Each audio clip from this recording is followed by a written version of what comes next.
Hare Nama Hare Nama eva kevalam Kalo nasteva nasteva nasteva gatiranyata.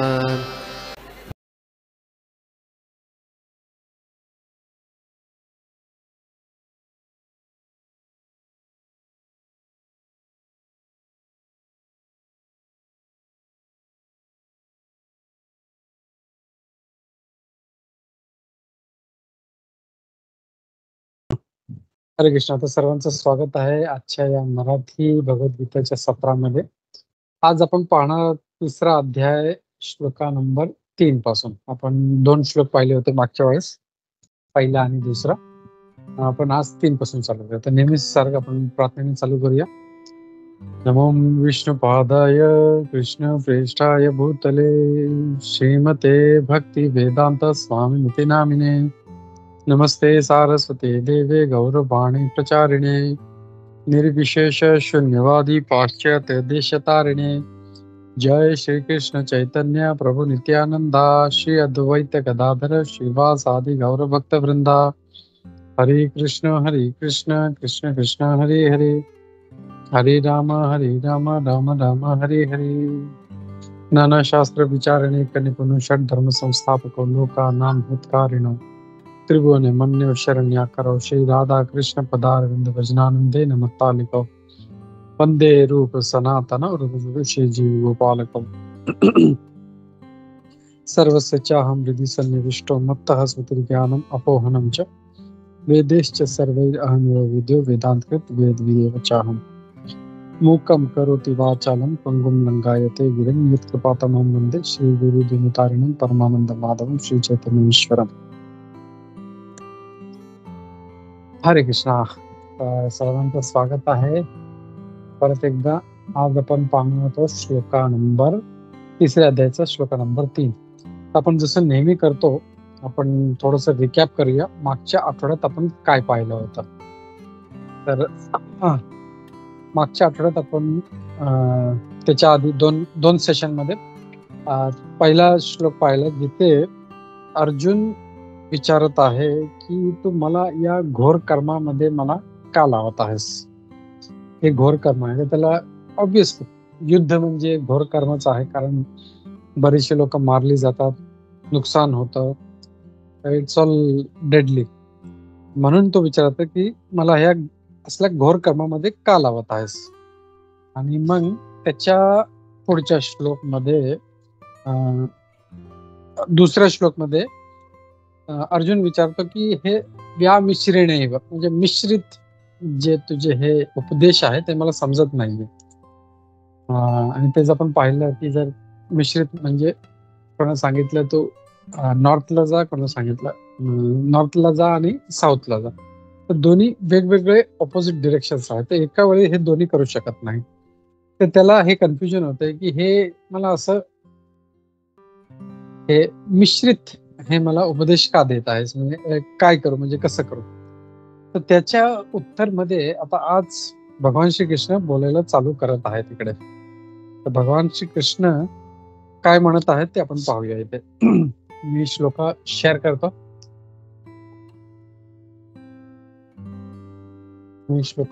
माझा आवाज clear येतोय ना. आपण पाहत आहोत तिसऱ्या अध्यायाचा श्लोका नंबर 3. तिसऱ्या अध्यायाचं नाव आहे कर्मयोग. दुसऱ्या अध्यायाचं नाव होतं सांख्ययोग. पहिल्या अध्यायाचं नाव होतं अर्जुन विषाद योग. हे नाव पण आपल्याला सगळ्यांना लक्षात राहिली पाहिजे. हरे कृष्ण.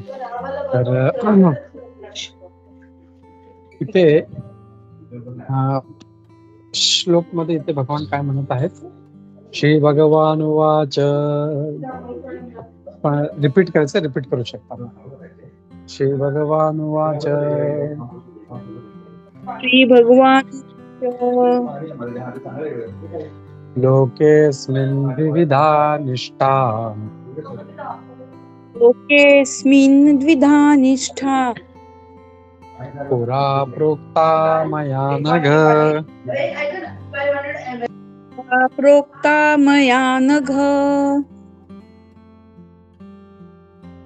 ज्ञानयोगेन साङ्ख्यानां ज्ञानयोगेन साङ्ख्यानां कर्मयोगेन योगिनां कर्मयोगेन योगिनां.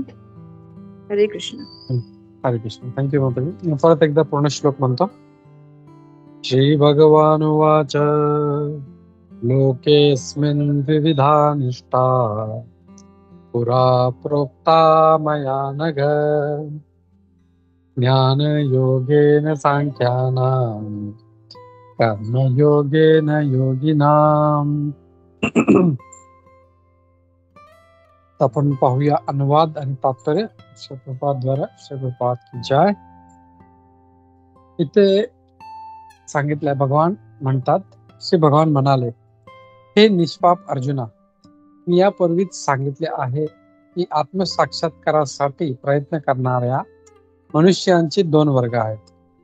काही जणांच्या तात्विक तर्काद्वारे अर्थात ज्ञानयोगाद्वारे आणि इतरांचा भक्ती सेवेद्वारे आत्मसाक्षात्कारी होण्याकडे कल असतो. तर इथे भगवान आता त्याचे उत्तर देत आहे की अर्जुनाने विचारलं होतं की हे मला असं,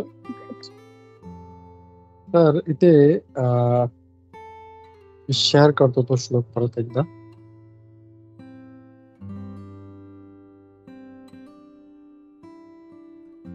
डन. ओके. इथे भगवान काय म्हणत आहे, देत आहे, श्री भगवान म्हणाले, हे निष्पाप अर्जुना, मी यापूर्वीच सांगितले आहे. आता पहिला जो शब्द आहे श्री भगवान वाच, तर इथे आपण मागच्या वेळेस पण पाहिलं होतं. आणि जेव्हा कधी अर्जुन बोलतो तेव्हा अर्जुन वाच, संजय म्हणतो तो संजय वाच, धृतराष्ट्र मध्ये धृतराष्ट्र वाच. पण जेव्हा कधी भगवान श्री कृष्ण बोलतात तर कृष्ण वाच नाहीये. तिथे नेहमी पूर्ण भगवद्गीता कुठेही पाहिजे तर कृष्ण वाच नाही, श्री भगवान वाच. याचा अर्थ काय आहे, इथे व्यासदेव आपल्याला क्लिअर सांगत आहे की भगवान हे भगवान श्रीकृष्णच आहे. बऱ्याचशा लोकांना डाऊट असतो की भगवान म्हणजे कोण. दुसरे धर्मातली लोक हे जर पाहायला गेलं तर they are making fun of Hindu धर्म. हिंदू धर्माचा खूप म्हणजे ते एक प्रकारचा जोक करतात. काय तुमचा धर्म आहे, 33 कोटी देवी देवता आहेत आणि कोण देव आहे कोणाला माहित नाही. आणि ते होतं काय की लोकांना ह्याची जाणीव नाही, त्यांना त्यांनी शास्त्र वाचलेले नाहीयेत आणि दे डोंट नो भगवान कोण आहे. आणि म्हणून ते जसं आधीच्या काळात कसं होतं की लोकांना माहिती होतं भगवान कोण आहे काय आहे आणि लोक त्या मार्गावरती स्वतः चालायचे, अध्ययन करायचे, शास्त्र वाचायचे. पण आता जर पाहिलं मागच्या या काही वर्षांमध्ये, खास करून हे आता मागचे 50-100 वर्ष किंवा आपण म्हणू शकतो हे जेव्हापासून इन्व्हेडिंग जे दुसरं धर्मांचं जे इन्व्हेजन चालू झालं आपल्या भारतावर, तेव्हापासून आपले जे ज्ञान आहे ते कसं मोडून काढायचं त्याच्यावरती मेन कल असतो. आणि ते लोक यशस्वी झाले आहेत. त्यांना म्हणजे आज जर पाहिलं, कोणाला विचारलं भगवद्गीता काय आहे, भागवतम काय आहे, कोणाला माहित नाही. भगवान कोण आहे ते माहित नाही. तर व्यासदेव आपल्याला क्लिअरली म्हणत आहे श्री भगवान. भगवान जसं दुसरे धर्मातले लोक म्हणतात की जसे मुस्लिम म्हणतात देव एकच आहे, किंवा ख्रिश्चन म्हणतात देव एक आहे. कुठलाही धर्म आपल्याही धर्मामध्ये असं नाही की 33 कोटी आहेत, नाही, ते देवता आहेत. भगवान एकच आहे. आणि त्यासाठी जर आपण पाहिलं तर जसं एक देशामध्ये प्राईम मिनिस्टर एक असतो आणि त्याच्या खाली भरपूर दुसरे minister, irrigation minister, forest minister आणि वेगवेगळे इरिगेशन डिपार्टमेंट, हे department, wealth department, finance department, सगळे वेगवेगळे असतात. पण ते सगळे जे ते जो प्राईम मिनिस्टर त्याच्या आज्ञेखाली चालतात. तसं भगवान पण एकच आहे. मिनिस्टर भरपूर आहेत, वेल्थ मिनिस्टर आहे, हेल्थ मिनिस्टर आहे, पण ते सगळं ते भगवंताच्या खाली आहेत.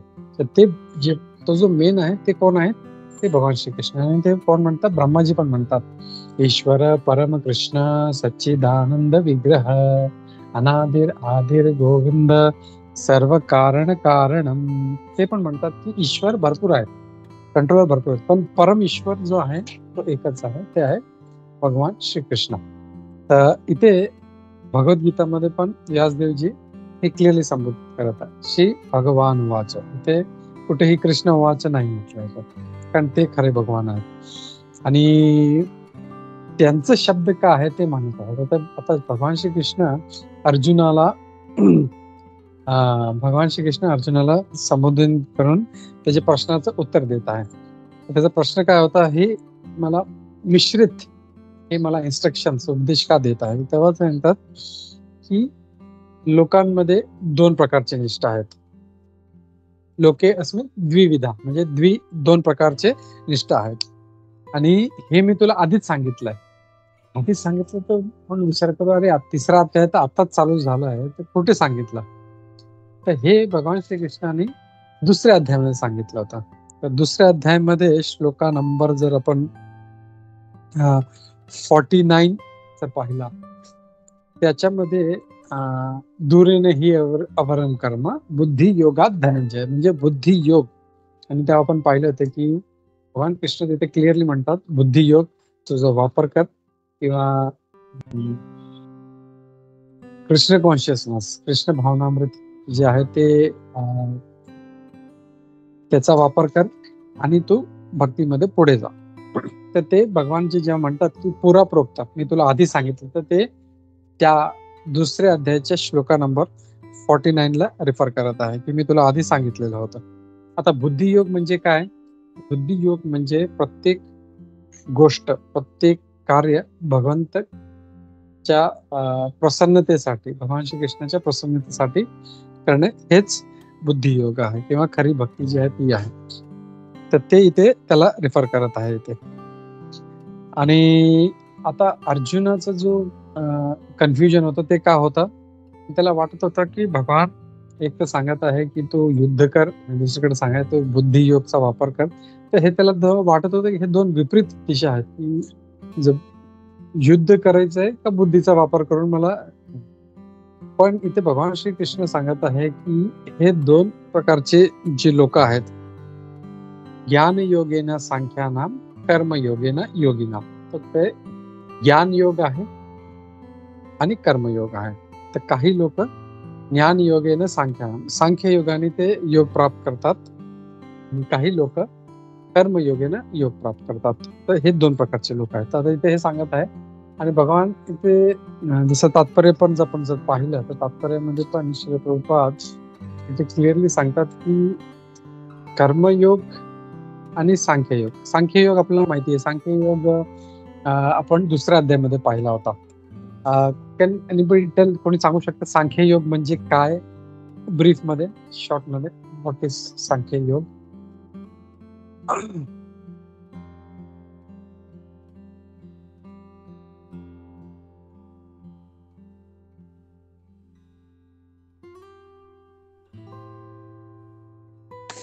आत्मा आणि देहाविषयी सांगितलं गेलेले सांख्य योग मध्ये. Very good, very good. तर अनालिटिकल स्टडी, आत्मा काय आहे, शरीर काय आहे, ते दोन्ही वेगळे आहे. तर हे जे अनालिसिस आहे त्याला इथे भगवान सांख्ययोग म्हणत आहे. आणि म्हणून दुसऱ्या अध्यायाचं जे नाव आहे ते पण सांख्ययोग आहे. तर भगवंतांनी पूर्ण सांख्ययोग सांगितला. तो ऑलमोस्ट 11व्या दुसऱ्या अध्यायाच्या 11व्या श्लोक पासून जवळजवळ ते अराउंड 30 श्लोक काहीतरी ते त्याच्यावरती बोलतात. ते म्हणतात की काही लोक सांख्ययोगद्वारे किंवा बुद्धीचा उपयोग करून ते भगवंताला प्राप्त करण्याचा प्रयत्न करतात. दुसरा आहे कर्मयोग करून भगवंताला प्राप्त करण्याचा. तर एक आहे जे बुद्धीचा वापर कर, सांख्याचा वापर करत आहे. सांख्य म्हणजे अनालिटिकल स्टडीज, शास्त्रामध्ये काय सांगितलं आहे, आत्मा काय आहे, शरीर वेगळं आहे, ते सगळं ते समजण्याचा प्रयत्न करतात. पण काही लोक आहेत ते त्यांना ते जमत नाही, म्हणून ते काय करतात, ते कर्मयोगचा वापर करतात. तर कर्मयोग म्हणजे काय ते पण आपण समजू. कर्मयोग म्हणजे प्रत्येक गोष्ट भगवंतासाठी, भगवंताच्या प्रसन्नतेसाठी करणं. पण आता जे करत आहोत, पण प्रत्येक गोष्ट स्वतःला प्रसन्न करण्यासाठी, स्वतःच्या तृप्तीसाठी करत आहोत. आणि प्रभुपाद आपल्या लेक्चर्स मध्ये बऱ्याच वेळेस उदाहरण पण देतात की प्रत्येक मनुष्य इतका सेल्फिश आहे की तो स्वतःसाठी तो सगळे कर्म करत आहे. तो म्हणजे जे खरं, इवन जे प्रेम आहे ते पण खरं या भौतिक जगामध्ये नाहीये. किंवा ते म्हणतात की जेव्हा कुठला एक मुलगा किंवा एक मुलगी किंवा दुसरं म्हणते आय लव्ह यू, तर त्याचा अर्थ असा असतो की तो त्याला एक्सप्लॉइट करायचा प्रयत्न करतो. कधी एक जो मुलगा आहे तो कुठल्या एकदम कुरूप किंवा विद्रूप आहे, काळी आहे, तिला कधी तो बोलणार नाही. तो हे शोधेल की सगळ्यात सुंदर मुलगी कुठली आहे, किंवा मुलगी पण असेल सगळ्यात पैसेवाला मुलगा कोण आहे. तर they are both trying to exploit each other. तर खरं प्रेम हे दुनियामध्ये नाही आहे. तर हा जो आपला जो सेल्फिशनेस, हा जो सेल्फ सेंटर्ड आपण आहोत की मी माझ्यासाठी केलं, तर ते आपण फिरून आपल्याला भगवान श्रीकृष्णाला सेंटरमध्ये जर ठेवलं आणि भगवान कृष्णासाठी आपण जर सगळे कार्य केले, तर ते ऑटोमॅटिक भक्ती म्हणून ते भगवान त्याला स्वीकार करतात. तर भक्ती म्हणजे जसं प्रभुपादजी बरेच वेळेस म्हणतात की समजा मला भूक लागली, आता सॉरी भूक लागली, तर आपण काय करतो, मला हे पाहिजे, मला ते पाहिजे. पण एक भक्त आहे तो काय करेल, जो कर्मयोगी आहे तो काय करेल, मला भूक लागली, ठीक आहे, ओके, मी पहिलं काहीतरी चांगलं खाद्यपदार्थ बनवतो, काहीतरी पक्वान बनवतो, भले काही म्हणजे असं दे सिंपल वस्तू असू दे किंवा 56 भोग असू दे किंवा एकदम ऐश्वर्यपूर्ण असतो, तो बनवतो, पहिलं देवाला दाखवतो, भगवंताला अर्पण करतो की भगवान हे पहिलं तुझ्यासाठी. आणि प्रत्येक गोष्ट आहे जे कर्मयोगी किंवा भगवंताचं भक्त, तो प्रत्येक गोष्ट, मग ते त्याचं जेवण असू दे, त्याचे कपडे असू दे किंवा त्याचं लाईफचा कुठला मोठा काही प्रोजेक्ट असू दे, कारभार असू दे, तो भगवंताला अर्पण करतो. हे भगवंत ते तुझ्यासाठी आहे आणि तुझ्या प्रसाद म्हणून मी हे वापरत आहे. तर हे 2 मार्ग आहेत, सांख्ययोग आणि कर्मयोग.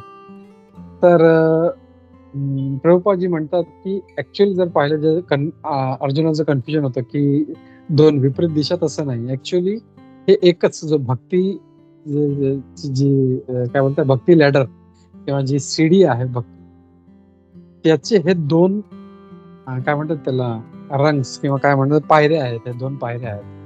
तर एक आहे कर्मयोग आणि एक आहे सांख्ययोग. जेव्हा तो कर्मयोग करत राहील तेव्हा त्याला ज्ञान येईल ऑटोमॅटिकली त्याला, आणि त्या ज्ञानामुळे तो अजून आपली भक्ती आहे अजून तो दृढ करू शकतो. तर हे ते या श्लोकामध्ये भगवान हे सांगत आहे की हे 2 मार्ग आहेत and they are not different. हेच प्रभुपादजी क्लिअर करतात. तर एकाच सीडींच्या ते 2 पायऱ्या आहेत, हे इथे प्रभुपादजी सांगत आहे.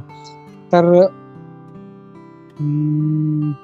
दुसरा जो शब्द आहे याच्यामध्ये खूप महत्वपूर्ण, तो आहे अनघ. भगवान श्रीकृष्ण अर्जुनाला हे अनघ म्हणून संबोधित करतात. लोके अस्मिन् द्विविधा निष्ठा पुरा प्रोक्ता मया अनघ. म्हणजे माझ्याद्वारे तुला हे सांगितलं गेलं, हे अनघ मी तुला सांगितलं. अनघ म्हणजे काय, अघ म्हणजे घोर पाप आहे, अनघ म्हणजे ज्याला काही पाप नाही. तर ह्याचा अर्थ आपल्याला काय समजायचं आहे की जे ज्ञान आहे, जे दैवी ज्ञान आहे किंवा जे भक्तीचं जे ज्ञान आहे, ते जे अनघ आहेत किंवा जे पाप रहित आहेत त्यांना समजेल ते. आणि म्हणून ते अर्जुनाला ते भगवान कृष्ण हे ज्ञान देत आहेत. आणि प्रभुपादजी दुसरं पण हे पण म्हणतात की असं नाहीये की अर्जुनला काही त्याला डाऊट होती, शंका होती आणि म्हणून तो हे सगळं विचारत होता.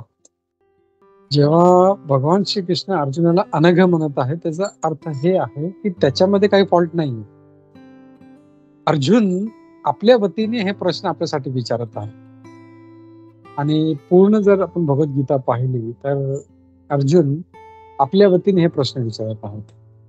भगवंतांना भगवद्गीता बोलायची होती म्हणून भगवंताने अर्जुनाला त्या परिस्थितीत पाडलं की तू असं ऍक्टिंग कर की तुला काही समजत नाहीये, मी काय करू, आणि ते तसं करतात आणि मग भगवान भगवद्गीता बोलायला चालू करतात. तर अनग जे शब्द आहे त्याच्यावरून हे पण आपल्याला आपण समजू शकतो की अर्जुनाला काही त्याच्यामध्ये दोष नव्हता किंवा काही शंका नव्हता, पण it was only for the benefit of Kaliyuga people. आपल्यासारखे जे लोक आहेत, जे ज्यांना काही म्हणजे भक्तीबद्दल एवढं आकर्षण नाही, त्यांना कसं आकर्षित करावं म्हणून हे त्यांनी सांगितलं आहे. तर हे अनग शब्द त्याला संबोधित करतात. ते एक प्रभुपादजी सांगत आहे इथे. आणि आपण या तर हे 2 मार्ग पाहिले, सांख्ययोग आणि बुद्धियोग. आणि पुढचा श्लोक पाहूया आपण. तर आता हा जो श्लोक आहे की कसं आत्मा जो आहे, इथून आपल्याला समजेल की आत्मा कधी काय म्हणतात ना, काही कार्य केल्याशिवाय राहू शकत नाही. त्याचा स्वभावच असा आहे की त्यांनी कर्म केलं पाहिजे. तर ते आपलं पुढे येईल. आता आपण 4था श्लोक आपण घेऊया. आपण श्लोक शेअर करतो. तर अर्जुन जे म्हणत होता की मला संन्यास घेतला पाहिजे, मला संन्यास घेतला पाहिजे, तर त्या संन्यास बद्दल भगवान श्रीकृष्ण इथे पुढे सांगत आहे. इथे भगवान काय म्हणतात आपण पाहू. न कर्म अनारंभामि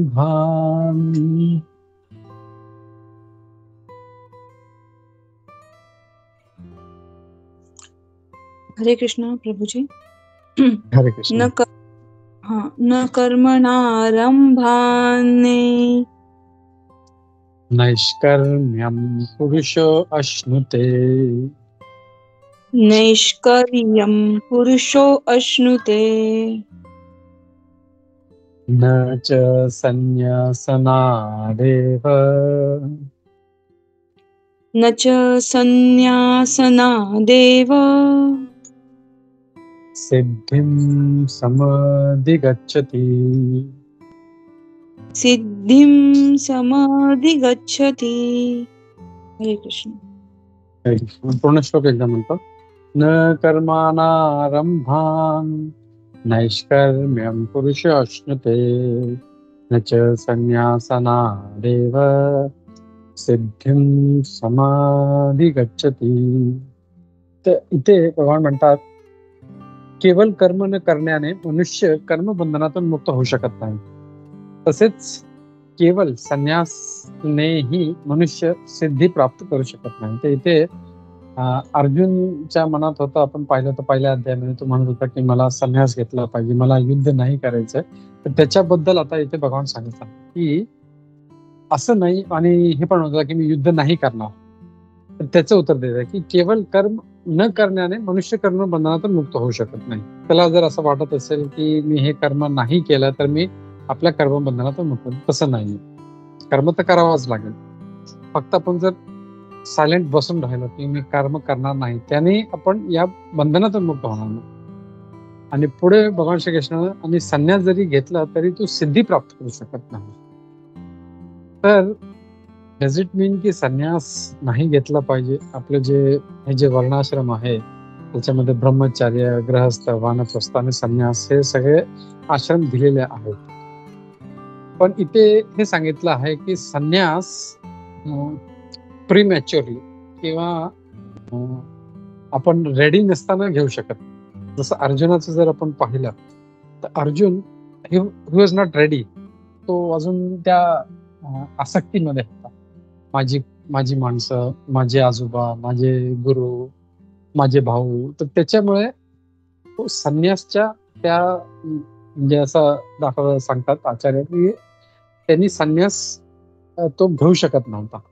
संन्यास घेण्यासाठी आपण मागच्या वेळेस पाहिलं होतं की शुड बी मेंटली रेडी. आणि असं जर असेल, तो जर शुद्ध असेल, पवित्र असेल, तर तो संन्यास घेऊ शकतो. तर आपण तात्पर्य खूप चांगलं आहे. ते तात्पर्य थोडं वाचूया. Can somebody read?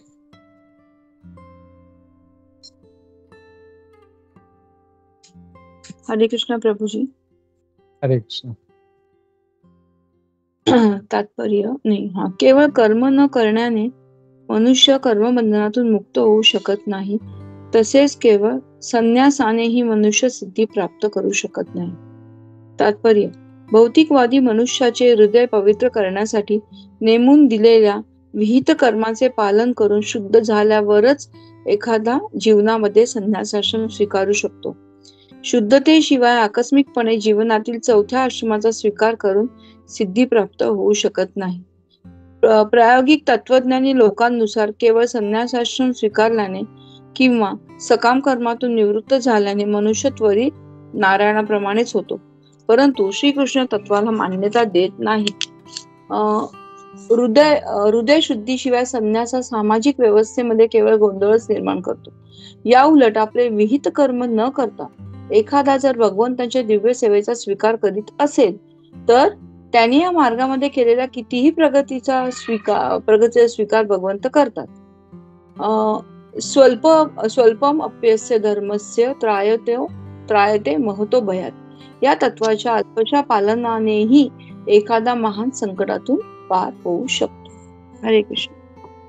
थँक्यू माताजी. हरे कृष्ण. तर इथे प्रभुपादजी ते सांगत आहे की संन्यास जोपर्यंत मनुष्य शुद्ध होत नाही मानसिक रूपे तोपर्यंत ते घेऊ शकत नाही. कारण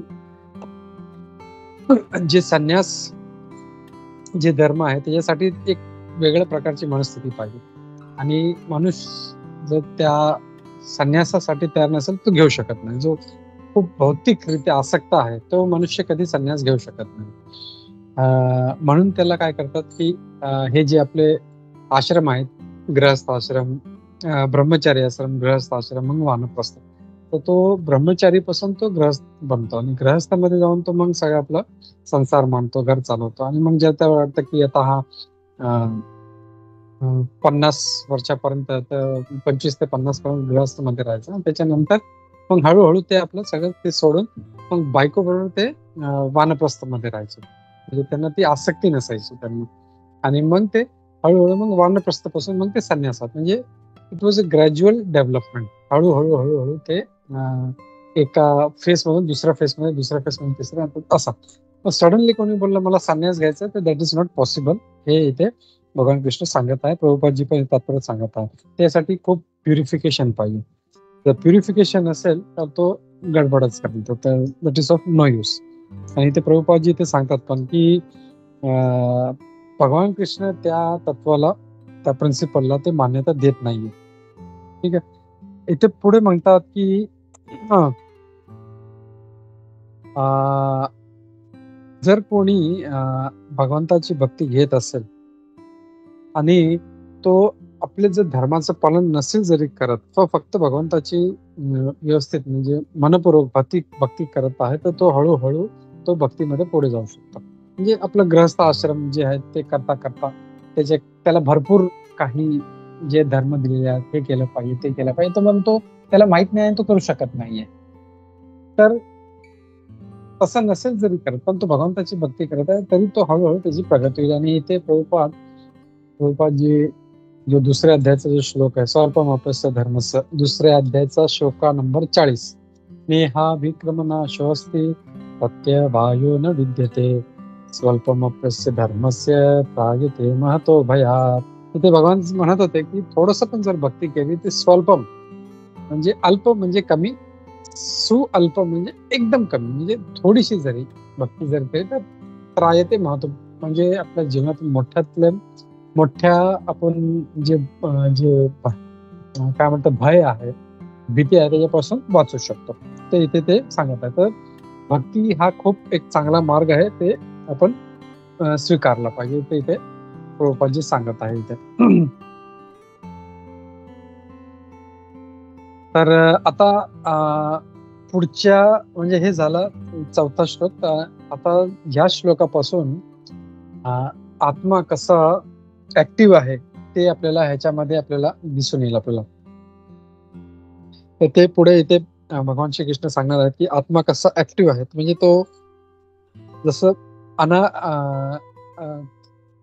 कर्म केल्याशिवाय राहू शकत नाही, जसं ते सांगत कर्म अनारंभान. जर कोणाला वाटत असेल की मी काही कर्म करणार नाही तर दॅट इज नॉट पॉसिबिलिटी. ते चॉईस नाहीये त्याच्याकडे की मी काही कर्म नाही केली पाहिजे. That is not an option, ते इथे भगवान सांगत आहे इथे. तर ते श्लोका नंबर 5 मध्ये येईल ते आपण पाहूया. श्लोका नंबर 5 मी शेअर करतो श्लोका.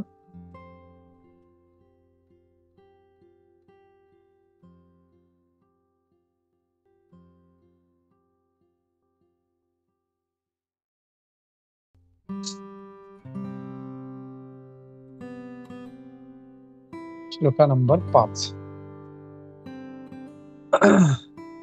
नहि कश्चित् क्षणम् अपि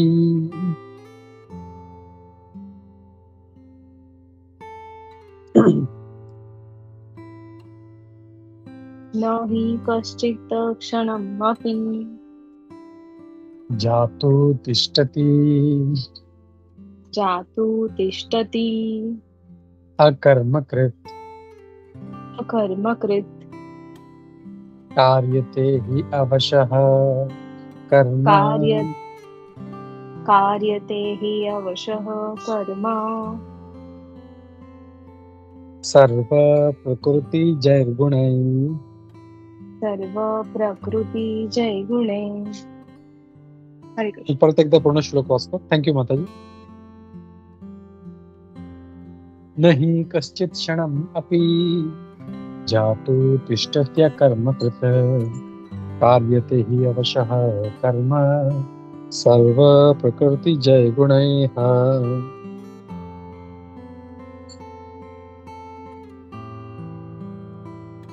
तर आपण अनुवाद आणि तात्पर्य वाचूया.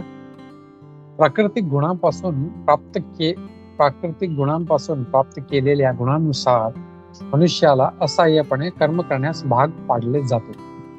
म्हणून कुणालाही एक क्षणभर सुद्धा काही कर्म करण्यापासून परावृत्त होता येत नाही. इथे भगवान काय सांगत आहे की जे प्राकृतिक गुण आहेत त्याच्यामुळे तो असं नाहीये की तो काही कर्म केल्याशिवाय राहू शकेल. It is not possible. जसं कोणी एक उदाहरणासाठी जसं आपण माकड पाहिलं तर माकड तो खूप रजोगुणी असतो. तो एका ठिकाणी कधी बसू शकत नाही. इथून तिथे काही नसलं तरी तो उड्या मारत बसतो. तर हे असं सत्वगुण, रजोगुण आणि तमोगुण आहे. तर प्रत्येक पृथ्वीतल्या या सृष्टीमधल्या प्रत्येक गोष्ट आहे या 3 भागामध्ये विभाजित आहे. मनुष्य असू दे किंवा जेवण असू दे किंवा दिवस असू दे, एव्हरीथिंग इज डिवाइडेड इंटू 3. तर माणसाने हे जे गुण जे आहेत ते प्राप्त केले आहेत आणि त्या गुणाप्रमाणे तो ऍक्ट करतो. तर हे पॉसिबल नाहीये की तो त्या गुणां प्राप्त केल्याने तो त्याच्याशिवाय तो कार्य करून तो राहू शकेल. तर आता जर आपण अर्जुनाला जर पाहिलं तर अर्जुन कोण होता? क्षत्रिय. तर क्षत्रिय जे असतात ते रजोगुणी असतात. ते असं भगवंताचे मोठे भक्त होते, त्यांना नाही म्हणता येत आपल्याला रजोगुणी, पण तो स्वभाव तसा आहे. जे काय म्हणतात जे क्षत्रिय आहेत त्यांचा तो धर्म आहे. And they are always active. म्हणजे कोणावर तरी राज्य करायचंय, मला कोणाला ह्याला पकडायचंय. ओके.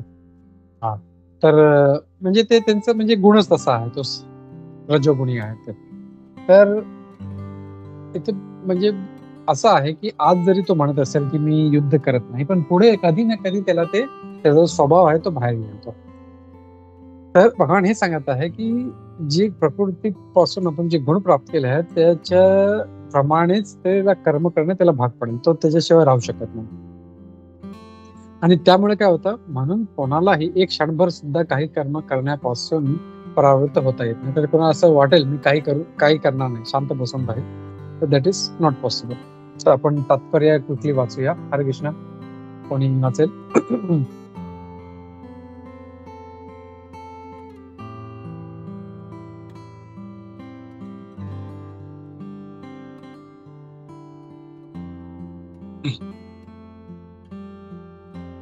हरे कृष्ण प्रभूजी. हरे कृष्ण. हरे कृष्ण. तात्पर्य: सतत क्रियाशील राहणे हा देहधारी जीवनाचा प्रश्न नसून आत्म्याचा स्वभावच आहे. आत्म्याच्या उपस्थिती वाचून भौतिक शरीर हालचालही करू शकत नाही. भौतिक शरीर हे मृत यंत्राप्रमाणे आहे जे आत्म्याद्वारे चालविले जाते. हा आत्मा सतत क्रियाशील असतो व तो क्षणभरही थांबू शकत नाही. म्हणूनच आत्म्याला कृष्ण भावना भावित सत्कर्मामध्ये संलग्न व्हावे लागते, नाहीतर तो मायेच्या आधिपत्याखाली चालणारे कार्य करण्यास प्रवृत्त होतो. भौतिक शक्तीच्या प्रभावाखाली आत्मा भौतिक गुणांची प्राप्ती करतो आणि अशा आकर्षणापासून आत्म्याचे शुद्धीकरण करण्याकरता त्याला शास्त्रामध्ये सांगितलेल्या विहित कर्मामध्ये संलग्न करणे आवश्यक असते.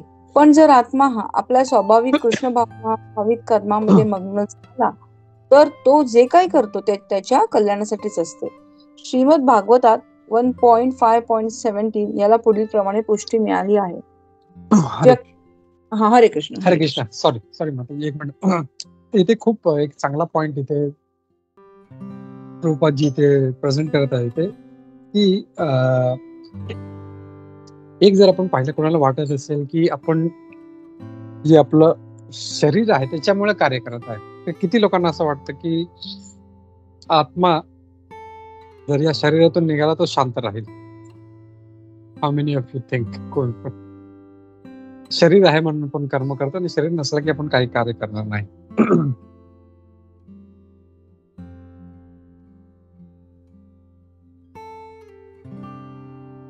और इज इट पॉसिबल? म्हणजे आत्मा आहे म्हणून आपण काम करू शकतो. आत्मा आहे म्हणून आपण काम करू शकतो. Very good. ठीक आहे. अजून एनीबडी एल्स?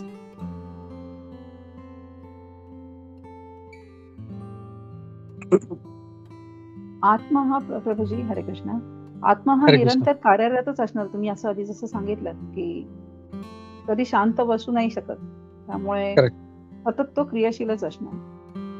करेक्ट. तर काही जे लोक आहेत त्यांना असं वाटतं की आपण कार्य मी या देहामध्ये आहे म्हणून मी करत आहे. मी आज माणूस आहे, मला जॉबला जावं लागतं, मी स्त्री आहे म्हणून मला भांडी घासावी लागतात, जेवण बनवावं लागतं मला. तर दे थिंक की मी हा शरीर, हे जे काही शरीर आहे म्हणजे आपलं मनुष्याचं, स्त्री पुरुष किंवा व्हॉट एव्हर इट इज, त्याच्यामुळे मला हे कर्म करावं. पण ऍक्च्युली तसं नाही. प्रभुपादजी इथे क्लिअर इथे सांगत आहे की हे जे शरीर आहे हे मृत आहे, इट इज मटेरियल. आणि एक प्रभुपादजी खूप चांगलं उदाहरण देतात की जसं एक गाडी आहे. गाडी जेव्हा चालते तर लोकांना खूप आनंद वाटतं की अरे किती गाडी फास्ट चालली आहे, काय काय फीचर आहेत. पण त्या गाडीमध्ये स्वतःच काही नाहीये, त्याच्यामध्ये तो ड्रायव्हर बसलेला असतो म्हणून ती गाडी चालते. तसंच आपलं हे शरीर पण आहे, ते एक वाहन आहे. आणि पुढे भगवान म्हणतील पण की यंत्ररूढानी माया, तू या यंत्रावर आरूढ होऊन तू हे कार्य करत आहेस. तर हा आत्मा, हा ड्रायव्हर जेव्हा या वाहनामध्ये बसतो तेव्हा सगळं काही. आणि आपण पुढच्या श्लोकमध्ये आपण जावं तर सॉरी या श्लोकमध्ये भगवान म्हणतात की नाही कच्चित क्षणमपि, म्हणजे एक तास तर खूप दूरची गोष्ट म्हणतात. भगवान बोलतात की एक क्षण पण माणूस शांत बसून राहू शकत नाही. कधी कोणी प्रयत्न करा, तुम्हाला तो अनुभव येईल की आपण जर प्रयत्न केला, मी जेव्हा डोळे बंद करून बसलो, तर फिजिकली जरी आपण प्रयत्न केला तर जास्तीत जास्त 2, 4, 5 मिनिटं 10 मिनिटं आपण करू शकतो. पण माइंड तरी किती प्रयत्न केला तरी माइंड जे आहे तुमचं ऍक्टिव्ह असतं. अरे मला हे राहिलं होतं, मला हे काम करायचं, मला ह्याला कॉल करायचा होता, ह्याला हे सांगायचं होतं. Mind is always active. ते का होतं? कारण जो आत्म्याचा स्वभाव आहे तो क्रियाशील आहे आणि he can never B silent. ते जिथे भगवान इथे सांगत आहे की एक क्षणसाठी ही आत्मा जो आहे तो कधी हे सायलेंट राहू शकत नाही. आणि पुढे काय म्हणतात की आणि म्हणून कोणीही कर्म केल्याशिवाय राहू शकत नाही. तर इथे हा उपदेश का देत आहे भगवान? सांगतात की तू क्षत्रिय आहे, तुझं धर्म आहे, तू युद्ध केलं पाहिजेस. तू जे म्हणतो की मी काही करणार नाही, तर ते पॉसिबल नाहीये, कारण आत्म्याचा स्वभावच तसा आहे. तर ते शक्य नाहीये, म्हणून तू हे कर्म केलं पाहिजे. इथे ते सांगत आहे. आणि मग पुढे प्रभुपाद खूप चांगली लाईन सांगतात येते की आत्मा जो आहे हा आत्मा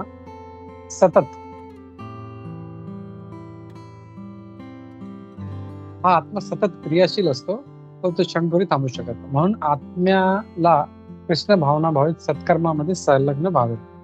आणि म्हणून तो क्रियाशील आहे म्हणून त्याला कृष्ण भावना भावित सत्कर्मामध्ये लागावं लागेल. कारण जर तो सत्कर्मामध्ये नाही लागला तर तो काय करेल, तो दुष्कर्म करेल. आणि म्हणून आपण बघतोय समाजामध्ये दोन्ही प्रकारचे लोक आहेत. काही लोक सत्कर्म करतात, काही लोक दुष्कर्म करतात. कारण त्यांना एंगेजमेंट नाही, त्यांना माहित नाही काय चांगलं आहे काय वाईट आहे. आणि म्हणून ते कोणी त्याला सत्कर्मामध्ये नाव लावलं की ते दुष्कर्मामध्ये ऑटोमॅटिक लागतात. म्हणून हे इथे भगवान सांगत आहे की आपल्याला सत्कर्मामध्ये कृष्ण भावित सत्कर्मामध्ये आपल्याला लागलं पाहिजे. नाही तर तो मायाच्या अधिपत्याखाली चालणारे कार्य करण्यास प्रवृत्त होतो. जर ते नाही केलं तर मग तो जी दुनियादारी चाललेली आहे, कोण काही वाईट करत आहे, कोणी चोरी करत आहे, कोणी काय करत आहे, ऑल जे काही वाईट चाललंय त्याच्यामध्ये तो ऑटोमॅटिकली तो प्रवृत्त होईल. तर तसं नाही झालं पाहिजे. या पुढचा आपण तो भागवतमचा श्लोक पाहूया.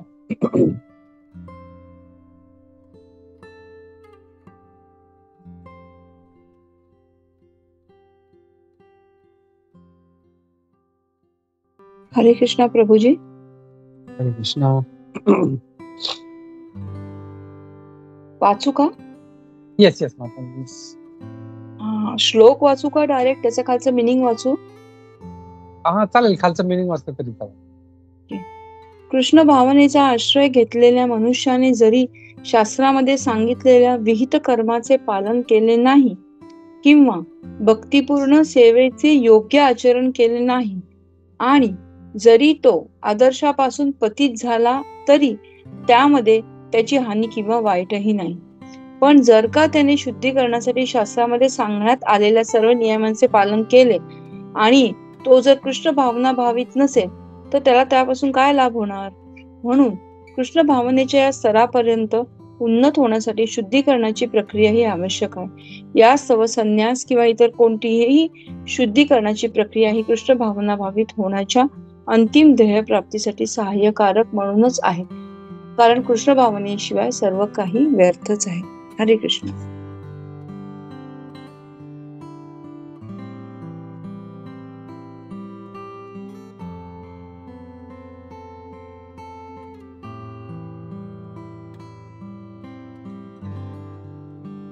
प्रभूजी हरे कृष्णा. Prabhuji sorry thank you. हा श्रीमद भागवतमचा खूप चांगला श्लोक आहे. इथे भगवान काय सांगतात त्याच्यामध्ये, त्यक्त्वा स्वधर्मं चरणाम्बुजं हरे भजन अपक्वो ततो पते ततो यदि यत्र क्वा वा भद्रमुद्मुष्य किं को वार्त आप्तो अभजतां स्वधर्मतः. तर त्याचा अर्थ काय आहे ते ह्याच्या अर्थामध्ये असं सांगितलं की जर कोणी स्वधर्म करत असेल पण तो हरीचं भजन करत नाहीये तर त्याचा काय उपयोग. आणि इथे सांगितलंय पुढे की तो शास्त्रात सगळे सांगितल्याप्रमाणे तो करत आहे पण तो तरी जो आहे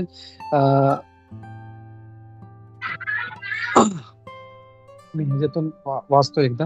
खूप कृष्ण भावनेचा आश्रय घेतलेल्या मनुष्याने जरी शास्त्रामधील सांगितलेल्या विहित कर्माचे पालन केले नाही किंवा भक्ती मार्गाचा योग आचरण केले नाही आणि जरी तो आदर्शापासून पतित झाला तरी मध्ये त्याची हानी नसते. तर जर त्यांनी कृष्ण भावनेचा जर आश्रय घेतलेला आहे आणि शास्त्रामध्ये सांगितलेलं जे त्याचे कर्म आहे, जसं मी गृहस्थ आहे, मी गृहस्थ जीवनाचं पालन केलं नाही, जे गृहस्थ धर्म आहे त्याचं पालन केलं नाही, किंवा कोणी ब्रह्मचारी आश्रम मध्ये आहे आणि तो भगवंताचा भक्त आहे आणि त्यांनी त्याच्या ब्रह्मचर्य जे धर्म आहे जे काही त्यांनी केलं पाहिजे, अभ्यास केला पाहिजे, पठण केलं पाहिजे, त्याचं आचरण तो करत नाही तर त्याच्यात काय त्याचं हानी नाही त्याला. पण मात्र त्याने शुद्धीकरणासाठी शास्त्रामध्ये सांगण्यात आलेल्या सर्व नियमांचे तो सर्व जे शास्त्रामध्ये सांगितलं आहे की गृहस्थ धर्माचं हे पालन आहे, हे कर्म आहे, तुला हे पालन केलं पाहिजे, ते करत आहे पण भगवान कृष्णाची शरण घेतली नाही तर काय उपयोग. हे सगळं धर्माचं पालन करूनही काही उपयोग नाही. तर इथे आपण समजू शकतो की हे जे कर्म जे सांगितले आहेत त्यापेक्षा आपल्याला भगवंतांचं जी भक्ती ही महत्वपूर्ण आहे, ही केली पाहिजे. That is more important. हे इथे या भागवतांचं या श्लोकामधून आपल्याला आढळून येतं. तर इथे आपण समजू शकतो की भगवान इथे सांगत आहेत की आत्मा हा कधी निष्कर्म राहू शकत नाही.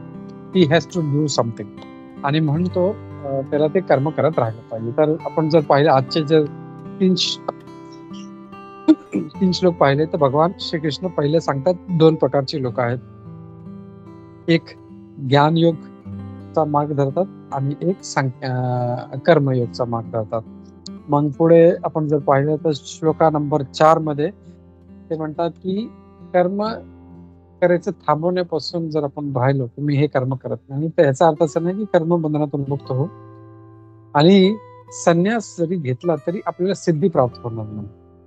तर ते आपल्याला नाही केलं पाहिजे. आणि 5वा जो श्लोक आहे त्याच्यामध्ये भगवान सांगतात की आत्माचा स्वभाव काय आहे, की आत्मा एक क्षणही तो कर्म केल्याशिवाय राहू शकत नाही. म्हणून हे अर्जुना तू हे युद्ध केलं पाहिजेस, हे इथे सांगत आहे. तर या संदेशवर मी इथे थांबतो. कोणाला काही प्रश्न, कोणाला काही शंका किंवा काही रिअलायझेशन सांगायचे असेल आपण सांगू शकता. हरे कृष्णा. श्री भगवद्गीता यथारूप. जय श्री प्रभुपाद की जय. हरे कृष्णा.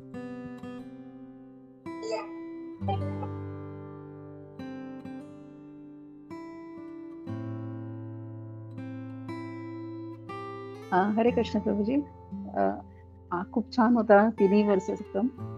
प्रभूजी इथे थोडंसं मला रिअलायझेशन असं आहे की आपण आता 4थ्या अध्यायामध्ये बघितलं की भौतिक शरीर हे मूर्त यंत्राप्रमाणे आहे.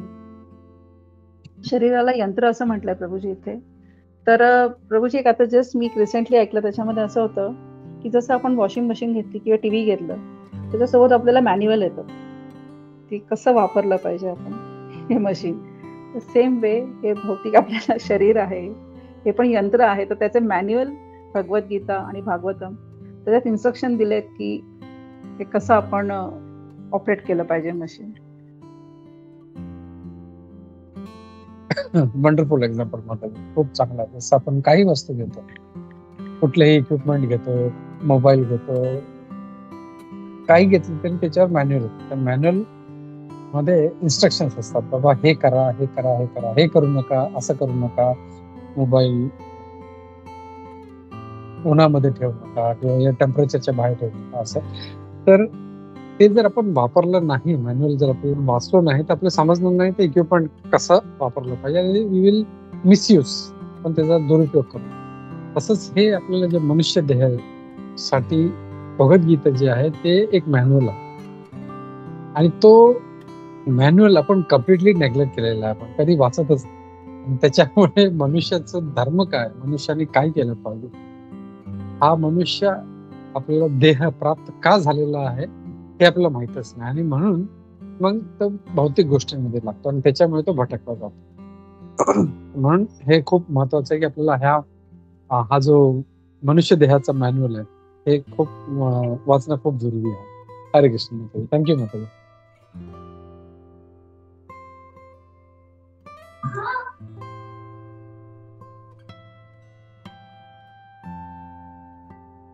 प्रभूजी अजून एक पॉइंट इथे मला असं अजून Yes, सांगावं yes, वाटतं yes, की yes. की सत्कर्म आणि दुष्कर्म हे जे आपण म्हटलेलं आहे 5व्या नंबरच्या श्लोकामध्ये आपण बघितलं की सोल कधीच आत्मा कधीच निष्क्रिय राहू नाही शकत.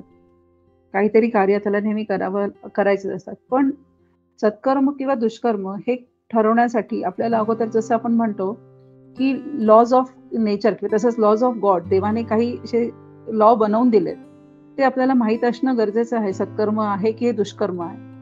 चॉईसेस त्याने आपल्यावर सोडल्यात, पण हेही आपल्याला माहित असण्यासाठी आपल्याला स्क्रिप्चर्स, आपले शास्त्र हे माहित असणं गरजेचं आहे. माहिती की पाहिजे. माहिती पाहिजे. जसं आपण म्हणतो हे सिग्नल आहेत रस्त्यावरती, तर लोकांनी सिग्नल Correct. नाही फॉलो केले तर ते एक्झाम्पल एक असं. Correct correct. व्हेरी व्हेरी माताजी. जसं लोक भारतातून कधी कुठे दुसऱ्या कंट्रीमध्ये गेले, युरोपमध्ये गेले, दुसऱ्या कंट्रीमध्ये गेले, तर तिथे रूल्स वेगळे असतात. तर तिथे जर नियम पालन केलं नाही तर याचा अर्थ असं नाही आहे की आपल्याला माहित नाही म्हणून आपल्याला तो कानून लागू होत नाही असं नाही. आपण जर तो नियम पालन केला तर लगेच पोलीसवाले येऊन पकडतील आणि घेऊन जातात. आपण तेव्हा हे नाही म्हणू शकत अरे मी भारतातून आता चालू 2 दिवस झाले मला काय माहिती. नो, थोडस एक तुम्हाला अज्ञानतेमुळे तुम्हाला थोडस एक सूट भेटेल, पण दॅट इज नॉट द एक एक्सक्यूज म्हणून ते नाही घेतलं जात.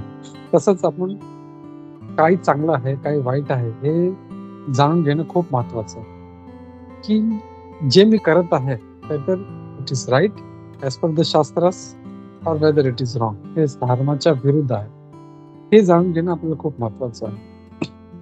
आणि हे माहीत नसल्यामुळे मोठे मोठे जे पाप लागतात.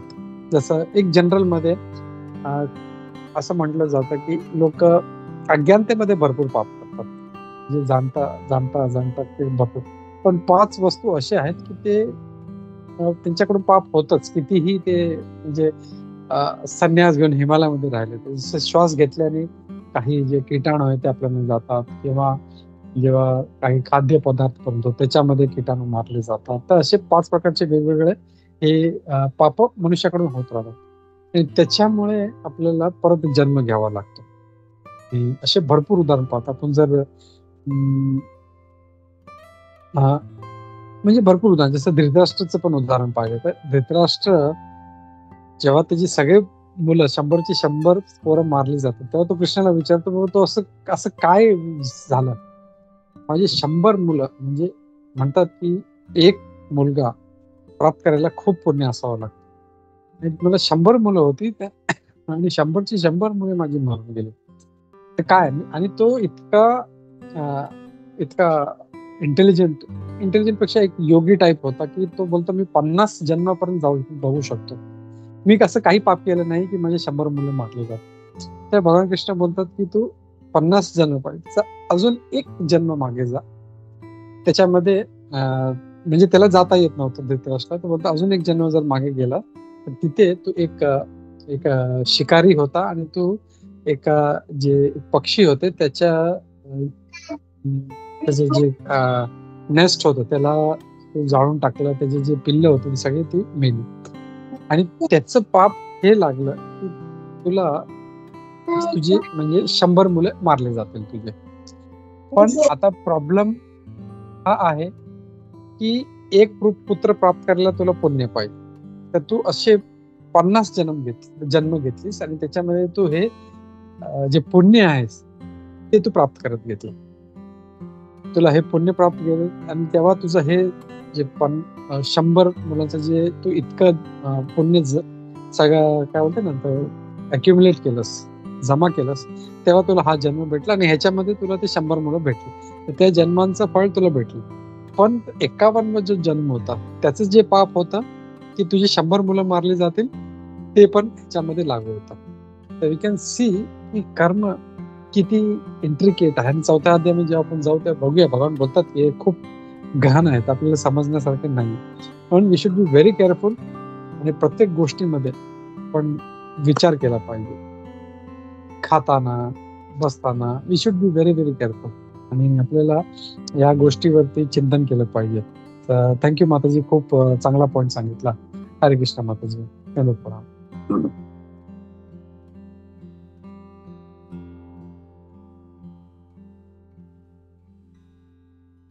ओके, हरे कृष्णा. आज काही नवीन चेहरे पण आहेत. MG सेटिंग पहिल्यांदा आले आहेत. MG फुल नेम मला माहित नाही. ठीक आहे, तर खूप खूप धन्यवाद सर्वांचा. आपण थांबूया इथे आणि पुढच्या आठवड्यात आपण भेटूया पुढच्या गुरुवारी. मी प्रयत्न करेन आपण जो दुसरा अध्याय केला आहे त्याचा छोटस क्विज बनवून टाकण्याचा प्रयत्न करेन मी यामध्ये काही दिवसांमध्ये. ऍटलिस्ट म्हणजे हे आपल्याला जाणून घेण्यासाठी की जे एवढा दुसरा अध्याय जो आपण केला मला बरोबर समजलं की नाही. So will take that. आणि इथेच मी थांबतो. हरे कृष्णा. श्री भगवद्गीता यथारूप जय. श्री प्रभुपाद जय. वाञ्छाकल्पतरुभ्यश्च कृपासिन्धुभ्यश्च पतितानां पावनेभ्यो वैष्णवेभ्यो नमो नमः। अनंत कोटि वैष्णव की जय। श्रील प्रभुपाद की जय। हरे कृष्णा। सर्वांचं खूप खूप धन्यवाद। हरे कृष्ण कृष्ण। हरे हरे कृष्ण. कृष्ण. हरे कृष्ण. प्रभूजी